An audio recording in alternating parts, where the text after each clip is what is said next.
on the issue of Mr Djokovic. Rules are rules, and there are no special cases. Rules are rules. It's what I said to you yesterday.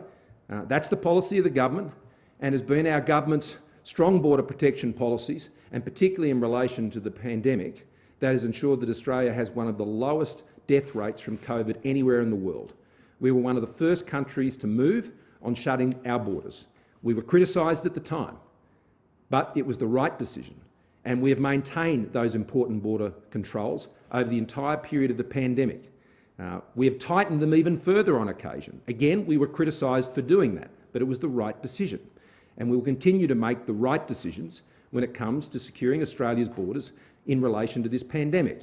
Now, our government has strong form when it comes to securing our borders. I don't think anybody doubts that, and they know that I, both as Prime Minister Treasurer and particularly as Minister of Immigration and Border Protection, have a very strong view on this. And I want to thank the Australian Border Force officers for doing their job, implementing the government's policy.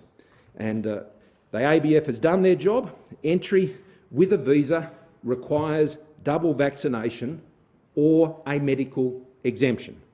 I'm advised that such an exemption was not in place, and as a result, he is subject to the same rule as anyone else. I also want to stress that ultimately this is the responsibility of the traveller.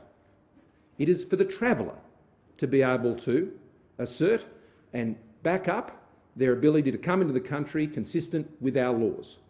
So they'll take advice from many places. No advice was provided by the Commonwealth Government, I underscore, but they will take advice, but it's up to them at the end of the day. And if they don't comply with the rules, then the Australian Border Force will do their job, and they have done their job. This is nothing about any one individual. It is simply a matter of following the rules. And so those processes will take their course over the next few hours, and that event will play out as it should. People try to run the border all the time, by the way. You know, people come with a visa but may not satisfy other requirements for entry. And people are put on planes and turned back all the time. Anybody who's watched the Border Patrol shows will understand that. This is not an irregular thing to happen if someone is put on a plane and told to return to their country, even if they may have come with a valid visa. A visa is one issue, but you have to have a double vaccination, because that's the country's rule for entry into the country, and that is assessed at the border. And we don't have Border Force officers in every airport around the country. And he provided information to the airline to allow his entry onto the plane. But people get on that plane. That is not an assurance that they'll be able to come through Australia's border at the other side. It wasn't a problem necessarily with the visa. There are many visas granted. And if you have a visa and you're double vaccinated, well, you're very, very welcome to come. And I think what this says to everybody in Australia, people are welcome in Australia. But if you're not double vaccinated and you're not an Australian resident or citizen, well, you can't come. And many countries have those rules around the world, and we have them, and they've been very important for securing Australia during the course of this pandemic.